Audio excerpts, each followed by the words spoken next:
Хайырлы күн, Башкортостан, Татарстан, как обычно, я на пути нәрсеке. Четверг, продукты артынан барам. Мына шул юлдан инде. Шулай. Күбрәк йөрим тротуардан, некоторые прям юлдан йөрүгә. Как-то этот совесть не позволяет, наверное. Теге. Бездә бит инде велодорожкалар юк.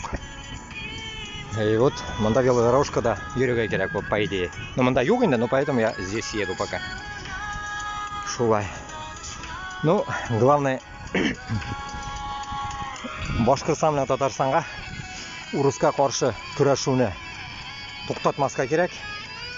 И всякие комментарийлар язалар, я пытаюсь загружать бит инде всякие. Укыгыз.